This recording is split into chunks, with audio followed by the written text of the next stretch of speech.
right, and we are back here on the GSMC football podcast. And for the second part of the show, we are going to get into now talking about the AFC West. So I know we did talk about the Chiefs, but we will get into now predicting their division, how their division is going to shape out, who's finishing in first, who's finishing in last, things like that. So let's get right into that. And I don't think it's really going to be that much surprise of how I have this division shaping out. But this is what we got. So I got the Chiefs at 13-4, the Chargers 9-8, Raiders 8-9, and then the Broncos I got at 5-12. So let's start from the bottom and work our way up. So the Broncos I think are going to finish with the worst record. I don't think they're going to be very good this year. I know Bo Nix was named the starter, but I don't know. I just feel like they don't have a lot around him. You still have Cortland Sutton, but they traded Jerry Jeudy. I know they did draft a receiver. You know, you got some young running backs, and I think they're hoping that Javonte Williams can return to how he was before the ACL injury. But I don't know. I just feel like, you know, they're not going to be very good. I think Bo Nix is going to struggle, of course, because that happens. You know, not everybody's going to be great right off the bat. But they really do like Bo Nix. And, you know, they gave Patrick Surtain a new deal. Their young corner. He's one of the faces of the franchise. And they want to keep him around, of course. So that was big, getting one of your best defensive players locked up. But, yeah, I just don't think the Broncos are going to be very good. So that's why I got them at 5-12. But we'll see. I mean, they got a tough game right out of the gate, playing in Seattle. So I don't think it's going to get off to a great start. But we'll see what they could do. But yeah, I got them at 5-12. The Raiders I got at 8-9. I do think we're going to see both quarterbacks at some point. Like, we're going to see Gardner Minshew to start off the year, but it would not surprise me if we see Aiden O'Connell. I do think we'll see him at some point. And but I like the Raiders roster. I do. Their pass catchers with Devontae Adams and Jacoby Myers, Brock Bowers now in the fold, Trey Tucker. I like their pass catchers.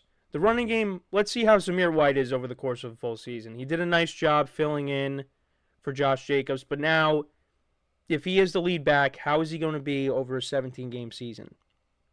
And then for the defense really made some improvements towards the end of the year, especially when Antonio Pierce took over.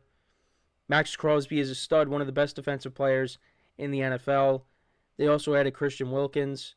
So, that's going to be a problem that offenses are going to have to deal with.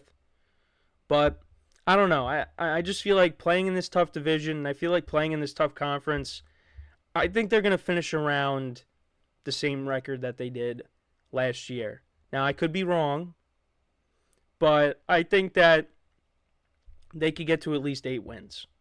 But I got them finishing in third. Then, in second place, I got the Chargers. Justin Herbert is back. He's going to be playing week 1. And the Chargers went through a lot of changes, particularly on offense. I mean, there's no more Keenan Allen, no more Mike Williams, no more Austin Eckler. You got Jim Harbaugh there now. And I think in year 1, it's going to pay off. I do think the Chargers are going to finish with a much better record than they did last year. I think they're going to be in the thick of it for a playoff spot for most of the year. But I think this year is more about, rebuilding. And I think next year is really going to be the year where they are really going to compete in this division and, for the playoffs. And potentially get into the playoffs.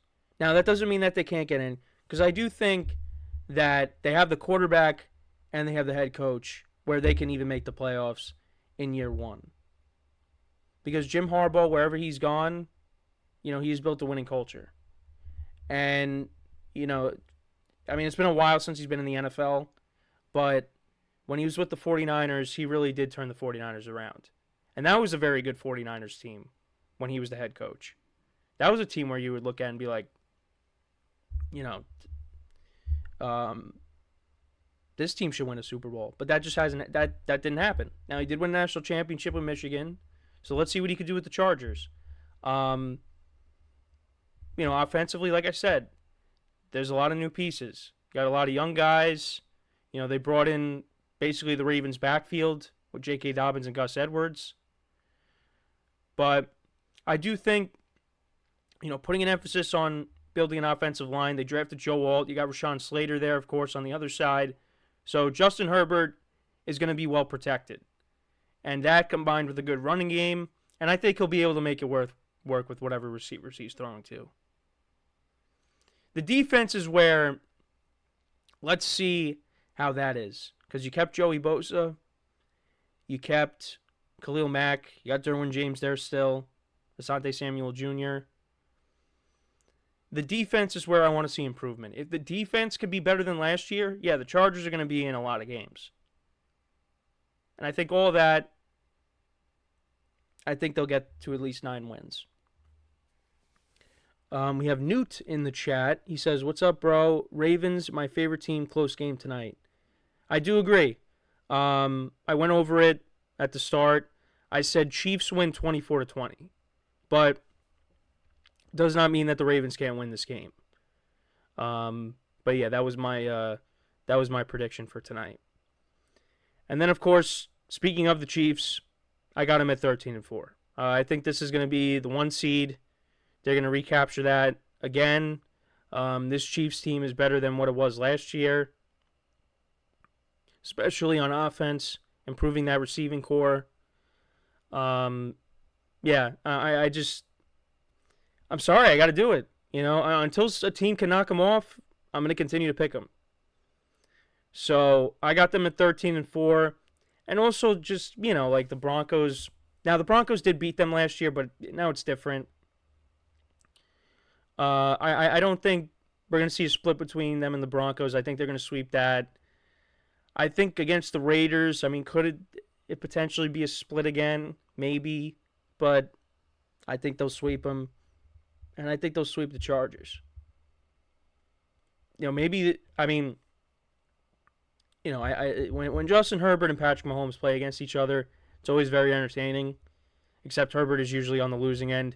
He has beaten Mahomes once, a few years ago, but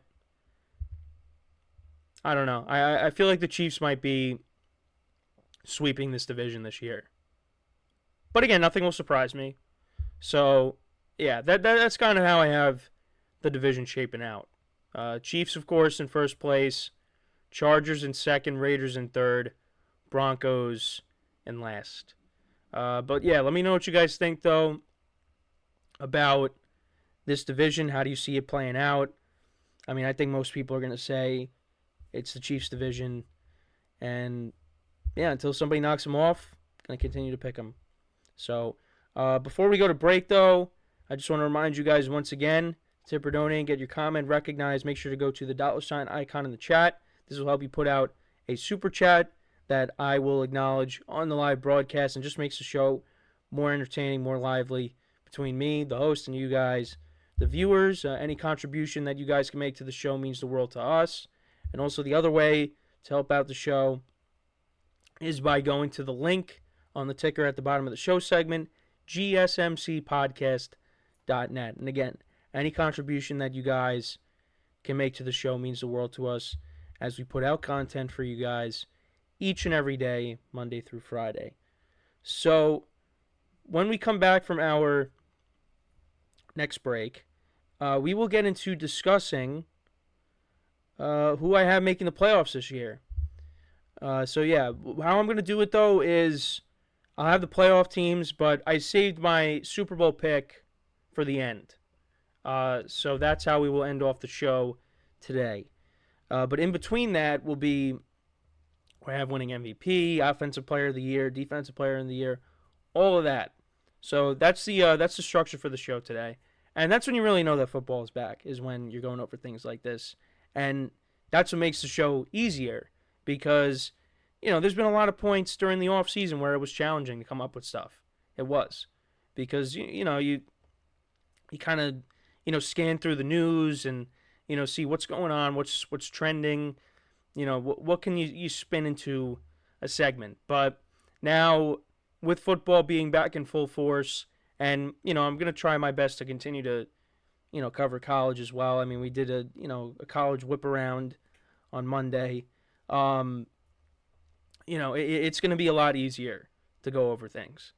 And tomorrow is basically just going to be picks. That's really what it's going to be.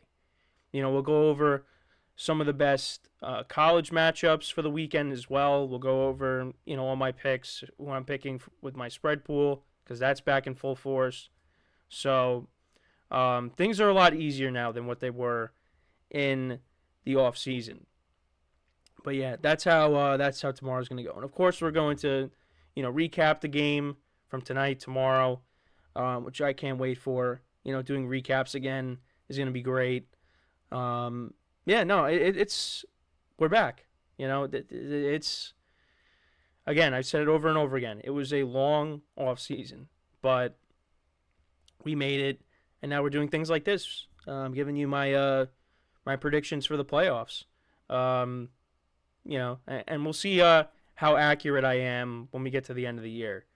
I'm not going to be surprised if things go wrong, but that's the whole point of making predictions. You just do it to do it, and if you're wrong, you put your hands up. You say, "Hey, that's on me." But yeah, so that is what we are going to do when we come back from our second break of the show. So, with that being said, stick around, and we'll be right back here on the GSMC Football Podcast.